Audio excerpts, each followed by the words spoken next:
Hello everyone, welcome to all of you in learn IAS. तो हम GS paper one का next question देखेंगे जो salient features of Indian society इस topic से रिलेटेड है। क्वेश्चन कह रहा है कि what makes Indian society unique in sustaining its culture, discuss. मतलब ऐसा क्या है जो इंडियन सोसाइटी को यूनिक बनाता है, क्योंकि उसने आज तक अपना कल्चर को अच्छे से मेंटेन या फिर सस्टेन करके रखा है। ऐसे कौन सी चीज़ें, ऐसे कौन से फैक्टर्स है। क्वेश्चन सिंपल और स्ट्रेट फॉरवर्ड है। तो इंट्रोडक्शन में हम कहेंगे कि जो notion of accommodation and assimilation है, ये की फीचर्स रहा है इंडियन सोसाइटी का। मतलब कोई भी आए उसको हम अकोमोडेट भी करते हैं और उसको एसिमिलेट भी करते हैं। एसिमिलेट मतलब उनके जो यूनिक कैरेक्टरिस्टिक्स होते हैं, आइडेंटिटीज होती है, वो इंडियन सोसाइटी में रह के भी वो रख सकते हैं। मतलब अच्छे से एसिमिलेट हो जाते हैं कोई भी आए। ये फीचर रहा है हमारी इंडियन सोसाइटी का। एंशियंट टाइम से India has been accommodated different element of society without letting them lose their identity.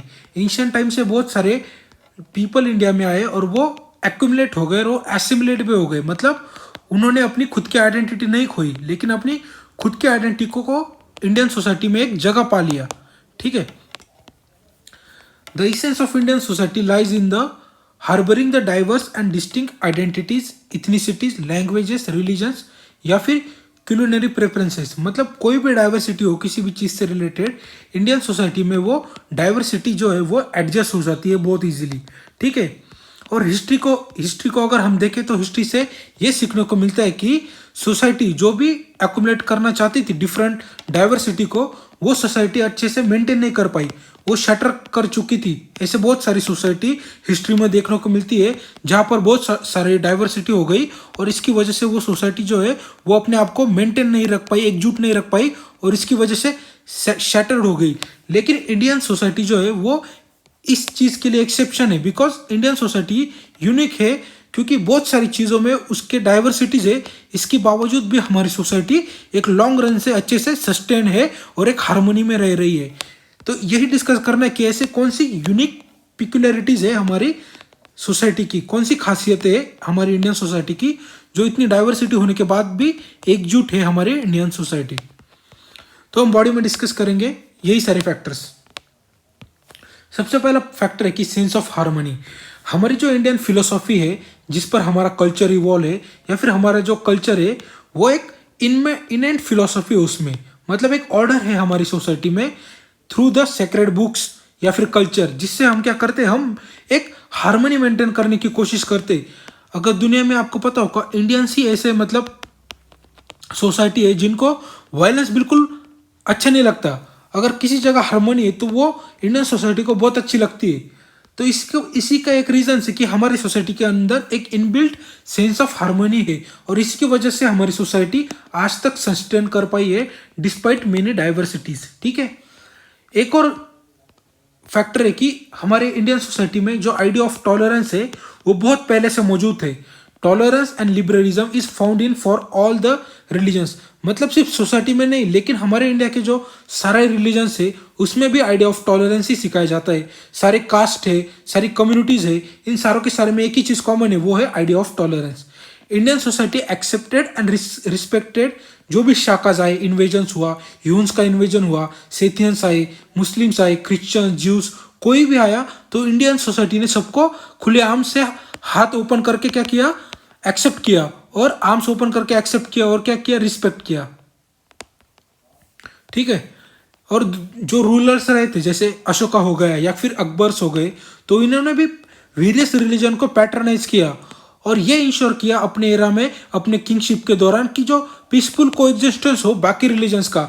मतलब सारे के सारे रिलीजन्स एक ही स्टेटा में अच्छे से रह पाए घुल मिलकर। ये इन दोनों किंग्स ने, अशोका और अकबर ने इंश्योर किया था। मतलब सेक्युलरिज्म को इन्होंने बढ़ावा दिया था।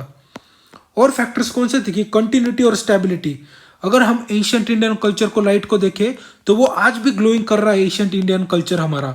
बिकॉज आपको पता है एंशियंट इंडियन टाइम से बहुत सारे इन्वेजन्स हुए, बहुत सारे रूल चेंज हुए, लॉ चेंज हुआ, लेकिन ऐसे फैक्टर से जो चेंज नहीं हुए आज तक वो है हमारा ट्रेडिशनल इंस्टीट्यूशन, हमारे रिलीजन्स, हमारे इपिक्स, हमारे लिटरेचर, हमारी फिलोसॉफी और हमारे ट्रेडिशन, ये अभी भी उतने ही अलाइव है, उतने ही जिंदा है और उतने ही प्योर है, वो अभी भी चेंज नहीं हुए। और इसी की वजह से हमारी जो कंटिन्यूटी और स्टेबिलिटी है वो बढ़ावा देती है हमारे लॉन्ग सस्टेन कल्चर को या फिर इंडियन सोसाइटी को। ठीक है, तो हमने ये फैक्टर्स देख लिए, और फैक्टर्स देखते हैं जिसकी वजह से हमारी सोसाइटी एक डाइवर्सिटी होने के बाद भी यूनिटी क्यों है। एक कॉस्मिक विजन है हमारी इंडियन सोसाइटी में, एक फ्रेमवर्क है, जैसे ह्यूमन बींग्स जो है वो सेंटर है हमारी सोसाइटी का, मतलब सिर्फ सोसाइटी का नहीं लेकिन यूनिवर्स का ह्यूमन बींग सेंटर से। हम हमारी सोसाइटी में सबसे पहली चीज को कौन सी रखते हो, चलो आप बताओ। सबसे पहले हम रखते हैं ह्यूमन बींग्स को, और इसी की वजह से हमारी जो सोसाइटी है वो ह्यूमन बींग्स को इतना आगे रखने के बाद ही एकजुट हो पाती है, क्योंकि हमारे कॉस्मिक विजन है कि ह्यूमन बींग ही सबसे बड़ा है, मानव ही सबसे ऊपर है। ये हमारी फिलोसॉफी और सारे जो हमारे जो स्क्रिप्चर्स थे उसमें जड़ी हुई ये खासियत है। ठीक है, और एक फैक्टर से कि कोई भी सोसाइटी अपने जो हिस्ट्री है उसी को चलकर आगे सस्टेन नहीं कर पाती, लेकिन उस सोसाइटी को एडप्ट करना पड़ता है। और नेक्स्ट पॉइंट यही है कि हमारी इंडियन सोसाइटी की खासियत है कि ये अडेप्टेबिलिटी हमारी सोसाइटी में जुड़ चुकी है। The process of changing according with the time, place and period. Indian society has shown fluidity, flexibility. It has adjusted with the time itself, with the changing time. मतलब इंडियन सोसाइटी रिजिड नहीं है, हमारी society time के हिसाब से बदलती रहती है। आपको पता है कि एंशियंट इंडिया से लेकर थर्ड जेंडर एग्जिस्ट कर रहा है हमारी इंडियन सोसाइटी में, लेकिन अब जाके इंडियन सोसाइटी ने थर्ड जेंडर को भी हमारी सोसाइटी का पार्ट एक्सेप्ट कर लिया। मतलब टाइम के साथ हम रिजिड नहीं है, टाइम के साथ हम चेंज भी होते हैं। ठीक है, ये बहुत खासियत है, और इसी की वजह से सोसाइटी, कोई भी सोसाइटी सस्टेन रह पाती है अगर वो टाइम के साथ बदलना सीख ले। कास्ट सिस्टम और हायरार्की की वजह से भी हमारी जो सिस्टम्स है वो एकजुट है। बिकॉज क्या होता है, कोई भी लोग आए तो वो सोसाइटी में हमारे एडजस्ट हो जाते हैं, क्योंकि हमारी सोसाइटी में बहुत सारी कास्ट सिस्टम ऑलरेडी एग्जिस्ट है। अगर हमारी सोसाइटी में डाइवर्स कास्ट सिस्टम नहीं होती तो बाहर से आने वाला व्यक्ति क्या एडजस्ट कर पाता हमारी सोसाइटी में? बिल्कुल नहीं एडजस्ट कर पाता, बिकॉज हमारी सोसाइटी में बहुत सारे कास्ट सिस्टम ऑलरेडी एग्जिस्ट है।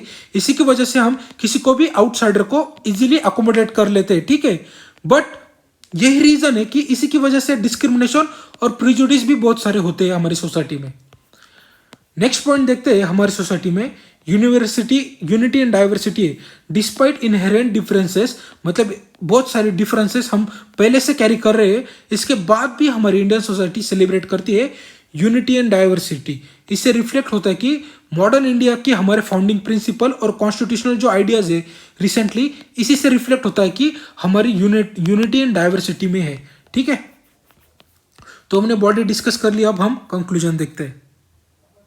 तो कंक्लूजन में हम देखते हैं कि हाल फिलहाल के टाइम में क्या हुआ है, there is a surge in diverse issues like communalism rise हुआ है, कास्टिज्म राइज हुआ है, या फिर economic disparities between rich and poor बढ़ती जा रही है। इथनिक वायलेंस भी इंडिया के बहुत सारे पार्ट्स में हाल फिलहाल में देखने को मिलता है। इसकी वजह से it pose a serious challenge to time tested ethos of our society.